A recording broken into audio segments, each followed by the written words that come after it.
नमस्कार, मी प्रमोद दशरथ लांडगे. मी आज इथे एक मंगेश शिंगुलकर, राकेश महल्ले यांची जी पालन बनलेली आहे, मातोश्रीची जे पालन तुम्ही बघू शकता कशा पद्धतीने ते पालन बनलेली आहे. पुरं बोगस काम या ठिकाणी झालेलं आहे. मी सन्माननीय आशिष देशमुख, स्थानीय आमदार आशिष देशमुख यांना सांगू इच्छितो. मी सन्माननीय पालकमंत्री चंद्रशेखर बावनकुळे साहेब यांना सांगू इच्छितो की बघा साहेब, हे जे नाली बनलेली आहे, या नालीमध्ये बघा कित्येक सारं असं पाणी काढलेलं आहे. हे पाणी कुठेही निघलेलं नाही. आणि रोड पाहाल तर रोड तर एकदमच पाहण्याच्या दृष्टीमध्ये नाही. हा रोड बघू शकता तुम्ही कशा पद्धतीने बनवलेला आहे. हा बघा रोड, हा रोड बघा, रोडावरती गट्टे बघा. लोकांचं जाणं येणं सुद्धा त्या ठिकाणी होत नाही. लोक चालू सुद्धा शकत नाही. हा बघा किती गाठ रोड बनवलेला आहे. ज्या कोणत्याही ठेकेदारानं हा रोड बनवलेला आहे, जे कोणतेही ठेकेदार असेल त्यांचं लवकरात लवकर हे हे जे बिल आहे, हे जे बिल पेंडिंग जर का असेल तर त्याचं पेंडिंग बिल काढू नये. जेपर्यंत या ठिकाणी मुरुम गिट्टी सोयीस्करपणे पूर्ण टाकणार नाही, तेपर्यंत हा रोड बनणार म्हणजे त्याचंवालं बिल निघणार नाही. त्याचंवालं बिल पेंडिंग ठेवावं. आणि जर का नाहीच करत असेल तर त्याचं लायसन्स जप्त करावं. त्या ठेकेदाराचं लायसन्स जप्त करावं. आणि आम्ही संपूर्ण जेवढी कास्तकार या रोडवरती आहे, ते पूर्ण कास्तकार आम्ही सोमवारी पंचायत समितीला निवेदन देण्याकरता आम्ही जाणार आहोत. व त्या ठिकाणी सावनेरमध्ये निवेदन आम्ही त्या ठिकाणी देऊ. बघा कशा पद्धतीने चित्र पडलेले, गड्डे पडलेले आहे. पूर्ण रोड त्यांनी बनवलेला नाही. इतक्या कास्तकाराचं म्हणणं आहे की जे पहिली पांधन होती ते आमची कळक होती आणि कुठेही रस्ता आमचा जाम होत नव्हता. आणि जेव्हाची हे पालन बनलेली आहे त्या ठिकाणी प्रत्येक ठिकाणी आमची गाडी रोखत येते. हा रोड जो बनवलेला आहे या कास्तकाराच्या सोयीस्करपणे आणि चांगल्यासाठी बनवलेला आहे. म्हणजे कास्तकाराला कोणत्याही पद्धतीचा त्रास झालेला नाही पाहिजे आणि कोणत्याही पद्धतीचं काही हे नाही झालं पाहिजे, त्यासाठी हा रोड बनवलेला आहे. पण सर्वात जास्त हा रोड बनवला तेव्हापासून ह्या कास्तकार लोकांना याचा सामना करावा लागतो. या ठिकाणी पालनी बनलेली आहे. पालनी त्याच पद्धतीने बनवलेली आहे जेणेकरून कास्तकाराला सर्वात जास्त त्रास होत आहे.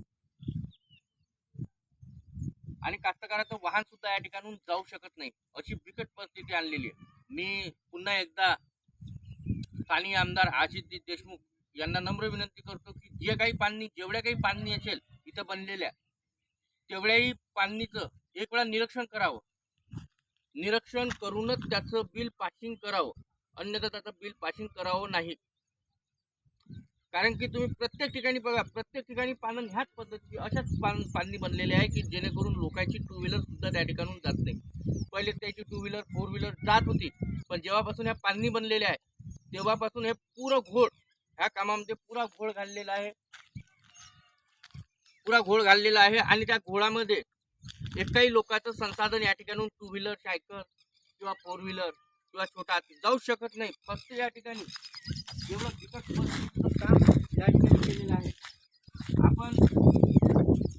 आपण जे स्थानिक कास्तकार आहे, आपण त्यांना विचारू की हा रोड कोणत्या पद्धतीने कसा बनवलेला आहे. बघू शकता हॅलो, कसा बनवला हा रोड.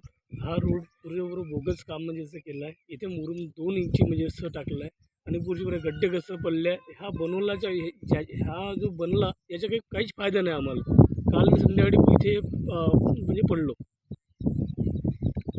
ठीक आहे.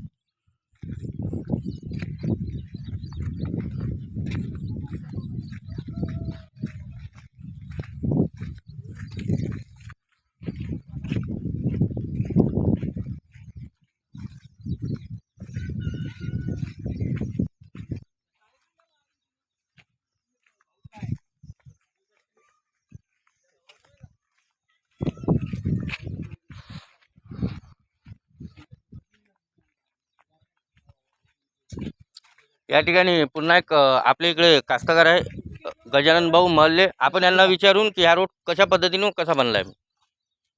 सांगा गजानन भाऊ, कसा बनलाय रोड.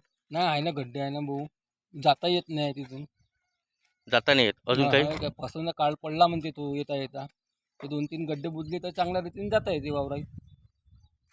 थोडंसं मुरुम जास्त पाहिजे नव्हता काहून का मुरुम कमी झालेला आहे. 2 इंची मुरुम पडला. काळा मुरुम वापरायला पाहिजे होता. त्यानं हे भुर्जीवर काय बोगस हे बघू शकता कोणत्या कशा पद्धतीने बोगस काम झालेलं आहे. हे बघा हे लास्टपर्यंत जशान तसं पाणी साचलेलं, टू व्हीलर लोकांची येत नाही. बैल घेता वेळेस हे नाल्या पूर्णपणे भरलेल्या आहे.